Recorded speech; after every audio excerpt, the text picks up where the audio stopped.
আপনার বাচ্চাকে অভাব শেখান। অভাব মানে বলছি না অর্ধেক ভাত খেতে দিন, কিংবা জামা কিনে দেবেন না, ছেঁড়া পরিয়ে রাখুন বা টিফিনে না খাইয়ে রাখুন। তাকে বিলাসিতার অভাব শেখান। রাতে হঠাৎ পিৎজা খেতে মন গেলেই পাওয়া যায় না, প্রতি রবিবার মাংস খেতেই হবে এমন নয়।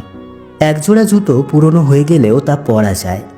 জামা আয়রন করে রিপিট করা যায় বারবার। টিফিনে মুড়ি বা রুটি নিয়ে গেলে কেউ গরিব হয়ে যায় না, বা গরিব হওয়াটাও কোনো অসম্মানের নয়, এটা শেখান। আপনার বাচ্চাকে আদব শেখান। আধুনিকতা মানে কেবল দামি জামা কাপড় নয়।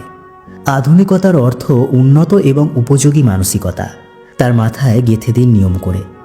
আপনার বাচ্চাকে যত্ন শেখান। মা মানে মেশিন, বাবা মানে কোষাগার, এই ধারণা যেন তার তৈরি না হয়। চাইলেই মা সবটা বানিয়ে দিতে পারে না, অথবা বাবা কিনে দিতে পারে না। তাকে শেখান এবং বোঝান। হাতের কাছে ওষুধ, জলের বোতল, টুকটাক ফরমাস, একটু বড় হলে বাড়ির কাজে ক্ষমতা অনুযায়ী হাত লাগাতে শেখান। বাড়িতে বৃদ্ধ বয়সের কেউ থাকলে তার পাশে কিছুক্ষণ বসতে শেখান। তার গায়ে হাত বুলিয়ে দিতে শেখান। আপনার বাচ্চাকে ভদ্রতা শেখান। অন্যের বাড়িতে এসে জিনিস ভেঙে খারাপ করে দিয়ে গেলে এই দুর্মূল্যের বাজারে কারো ভালো লাগে না। রাস্তায় মানুষকে সম্মান করতে শেখান। সে জানুক মানুষ তার কর্ম দিয়ে সম্মানিত হয়, অর্থ দিয়ে নয়। আপনার বাচ্চাকে লিঙ্গ সমতা শেখান। ছেলে মানে সে ক্রিকেট খেলবে, ভিডিও গেম খেলবে, ফুটবল খেলবে, আর মেয়ে মানে রান্নাবাটি, এসব কোথাও লেখা নেই। ছেলে বাচ্চা গান গাইতে চাইলে, নাচ করতে চাইলেও তার ইচ্ছেকে গুরুত্ব দিন। মেয়ে বাচ্চার বোলিং স্পিড অথবা ব্যাটিং স্কিলকে উৎসাহিত করুন। ছেলে মেয়েকে শালীনতা শেখান। ড্রেসিং কোড শেখান। অনেকে বলে পোশাকে কিছু যায় আসে না, কিন্তু কোন জায়গায় কোন পোশাক পারফেক্ট এটা অবশ্যই গুরুত্বপূর্ণ। অনেকেরই সেই বোধ নেই, নয়তো বড় বড় প্রতিষ্ঠানে ড্রেস কোড থাকতো না। বাচ্চাকে সংযত হতে শেখান। কোন টাচটা কাকে করা যায় অকপটে বলুন। কোন টাচটা খারাপ সেটাও তার মাথায় ঢুকিয়ে দিন।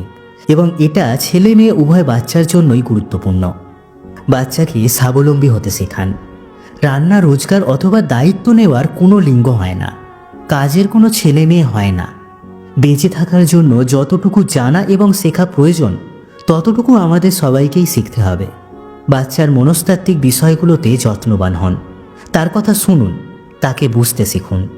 বাবা মা একে অপরকে পারস্পরিক অসম্মানজনক যে কোনো কথা থেকে বিরত থাকুন তার সামনে। তাকে সময় দিন। বিভিন্ন পদক্ষেপে তার ছোট্ট মতামতের উপরেও গুরুত্ব দিন। তাকে উদারতা শেখান। বিপদ বুঝতে এবং মোকাবিলা করতে শেখান। দুঃখ কষ্টে উঠে দাঁড়াতে শেখান। বাবা মা যা করে ভালোর জন্য করে এবং বাবা মা সব জানে, এই চিরাচরিত ধারণার থেকে নিজেরাও মুক্ত হন, তাকেও মুক্ত করুন। সবশেষে আপনার বাচ্চাকে ভবিষ্যতের উপযুক্ত একমাত্র আপনি তৈরি করতে পারেন। সে মানুষ হোক, ভালো থাকুক।